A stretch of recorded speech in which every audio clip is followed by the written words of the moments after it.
के social media platform पर आपका स्वागत है। मैं आपके साथ साइमा परवीन। इजराइल और ईरान की जंग अब एक नए और बेहद खतरनाक मोड़ पर पहुंच चुकी है। इजराइल की जासूसी एजेंसी मोसाद का हेडक्वार्टर ईरान की मिसाइलों का शिकार बन गया है और अब ईरान ने इशारा कर दिया है कि अगला निशाना अमेरिका के मिलिट्री बेस पर भी हो सकता है। क्या ये तीसरे विश्व युद्ध की शुरुआत है? आज हम आपको तफसील से बताएंगे कि मोसाद पर मिसाइल कैसे गिरी, अमेरिका कैसे इस जंग में खिंच सकता है और क्यों पूरा मिडल ईस्ट बारूद के ढेर पर बैठा है। तो चलिए शुरू करते हैं।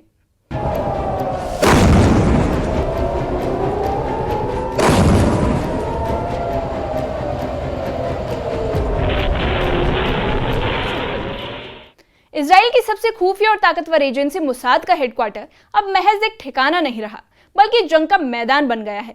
तेल अवीव से करीब 14 किलोमीटर उत्तर हर्जलिया में मौजूद इस हेडक्वार्टर पर ईरान की मिसाइल गिरी और आग के शोले आसमान तक उठे। ये वही जगह है जहां से इजराइल पूरी दुनिया में अपनी जासूसी का जाल फैलाता है, जहां यूनिट 8200 जैसे इंटेलिजेंस ऑपरेशन चलते हैं।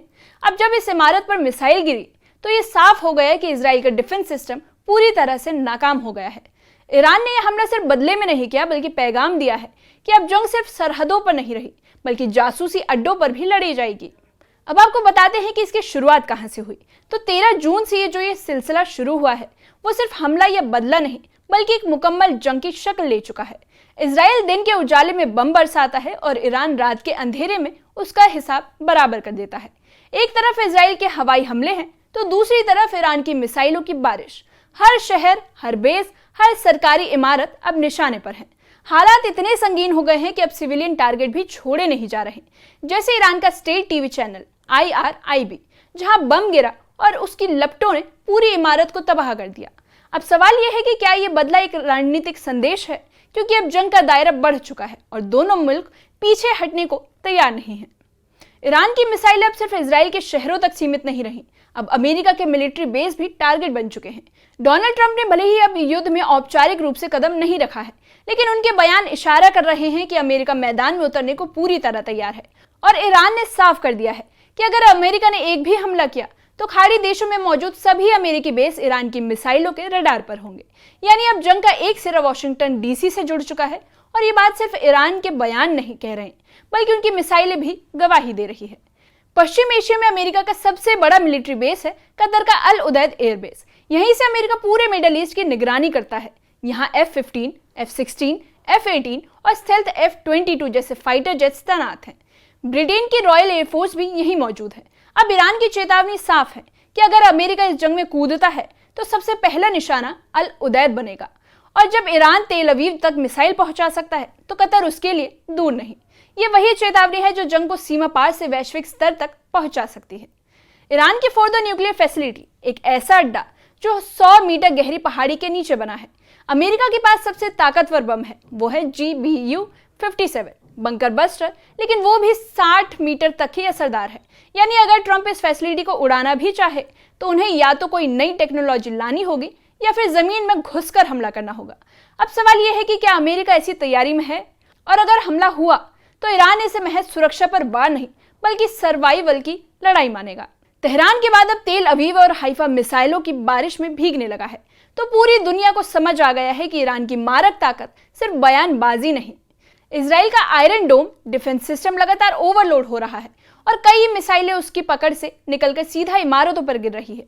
ये हालात इजराइल के लिए डबल प्रेशर है। एक तरफ सुरक्षा का संकट तो दूसरी तरफ दुनिया को अपनी मजबूरी समझाने का संकट, और इसी दोराहे पर नेतन्याहू अमेरिका को भी इस लड़ाई में खींच लाना चाहते हैं। इजराइल के प्रधानमंत्री बेंजामिन नेतन्याहू अब एक बहुत बड़ा दाव खेल रहे हैं। वो जानते हैं कि अकेले ईरान से निपटना मुश्किल है, इसलिए वो हर उस कदम को उठा रहे हैं जिससे ट्रंप को मजबूर किया जा सके, या तो खुलकर साथ आए या अपने अड्डों की हिफाजत में उतरें। नेतन्याहू की यही रणनीति है, सीधा हमला करो ईरान पर और अमेरिका को उसके अंजाम से डरा दो, ताकि ट्रंप के पास कोई चारा न बचे और वो भी कह दे कि अब बहुत हो चुका। ईरान का कहना है कि इजराइल ने हमें बहुत कमजोर समझा, लेकिन अब हम दिखाएंगे कि हम क्या हैं। ईरान के रक्षा मंत्रालय के प्रवक्ता ने साफ कहा कि हमारा कमांड सिस्टम एक्टिव है और हम किसी भी अड्डे को कभी भी टारगेट कर सकते हैं। ये बयान कोई साधारण चेतावनी नहीं है, ये उस नई जंग की शुरुआत है जहां हमला सिर्फ रॉकेट से नहीं, बल्कि साइबर, ड्रोन और डीप टारगेटिंग से भी हो सकता है। यानी अब युद्ध का चेहरा पूरी तरह बदलने जा रहा है। कतर, कुवैत, ओमान, सऊदी अरब, बहरीन, यूएई, ये सारे वो देश हैं जिनके आसपास ईरान मौजूद है और जिनके अंदर अमेरिका के 40,000 से ज्यादा सैनिक और दर्जनों मिलिट्री बेस हैं। सबसे ज्यादा खतरा है कुवैत, बहरीन, यूएई और सऊदी में तैनात सैनिकों को। एक बार ईरान की मिसाइलें इन अड्डों पर बरसने लगी तो ये जंग सिर्फ इजराइल बनाम ईरान नहीं बल्कि एक रीजनल वॉर बन जाएगी। अब सवाल यही है कि क्या ये जंग तीसरे विश्व युद्ध में बदलने जा रही है। ट्रंप साफ कर चुके हैं कि हम युद्ध विराम नहीं चाहते। ईरान भी साफ कर चुका है कि हम पीछे हटने वाले नहीं। जब दोनों मुल्कों की जबान में बारूद है और जमीन पर मिसाइलें, तो अंदेशा बस यही है कि एक और बड़ा हमला हुआ तो शायद वर्ल्ड वॉर 3 की उल्टी गिनती शुरू हो जाएगी। इजराइल ने अपने गुस्से का इजहार कर दिया है, ईरान ने भी पलटवार में दुनिया को हैरान कर दिया है। अब बारी है तीसरे मोर्चे की, यानी अमेरिका की। ट्रंप के इरादे साफ नहीं हैं, लेकिन संकेत बहुत तेज हैं और जैसे ही अमेरिका ने पहला हमला किया, समझ लीजिए मिडल ईस्ट का ये टकराव पूरी दुनिया को झुलसा सकता है। अब वक्त नहीं है सुलह का, बल्कि अब इंतजार है अगले टारगेट का। और अगर हमला हुआ तो ईरान इसे महज सुरक्षा पर वार नहीं बल्कि सर्वाइवल की लड़ाई मानेगा। तेहरान के बाद अब तेल अवीव और हाइफा मिसाइलों की बारिश में भीगने लगा है, तो पूरी दुनिया को समझ आ गया है कि ईरान की मारक ताकत सिर्फ बयानबाजी नहीं। इजराइल का आयरन डोम डिफेंस सिस्टम लगातार ओवरलोड हो रहा है और कई मिसाइलें उसकी पकड़ से निकलकर सीधा इमारतों पर गिर रही है। ये हालात इजराइल के लिए डबल प्रेशर है। एक तरफ सुरक्षा का संकट तो दूसरी तरफ दुनिया को अपनी मजबूरी समझाने का संकट। और इसी दोराहे पर नेतन्याहू अमेरिका को भी इस लड़ाई में खींच लाना चाहते हैं। इजराइल के प्रधानमंत्री बेंजामिन नेतन्याहू अब एक बहुत बड़ा दाव खेल रहे हैं। वो जानते हैं कि अकेले ईरान से निपटना मुश्किल है, इसलिए वो हर उस कदम को उठा रहे हैं जिससे ट्रंप को मजबूर किया जा सके, या तो खुलकर साथ आए या अपने अड्डों की हिफाजत में उतरें।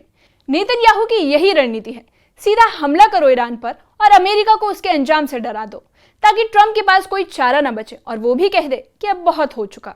ईरान का कहना है कि इजराइल ने हमें बहुत कमजोर समझा, लेकिन अब हम दिखाएंगे कि हम क्या हैं। ईरान के रक्षा मंत्रालय के प्रवक्ता ने साफ कहा कि हमारा कमांड सिस्टम एक्टिव है और हम किसी भी अड्डे को कभी भी टारगेट कर सकते हैं। ये बयान कोई साधारण चेतावनी नहीं है, ये उस नई जंग की शुरुआत है जहां हमला सिर्फ रॉकेट से नहीं बल्कि साइबर, ड्रोन और डीप टारगेटिंग से भी हो सकता है। यानी अब युद्ध का चेहरा पूरी तरह बदलने जा रहा है। कतर, कुवैत, ओमान, सऊदी अरब, बहरीन, यूएई, ये सारे वो देश हैं जिनके आसपास ईरान मौजूद है और जिनके अंदर अमेरिका के 40,000 से ज्यादा सैनिक और दर्जनों मिलिट्री बेस हैं।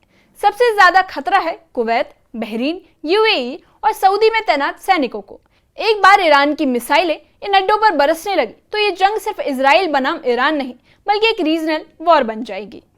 अब सवाल यही है कि क्या ये जंग तीसरे विश्व युद्ध में बदलने जा रही है। ट्रंप साफ कर चुके हैं कि हम युद्ध विराम नहीं चाहते। ईरान भी साफ कर चुका है कि हम पीछे हटने वाले नहीं।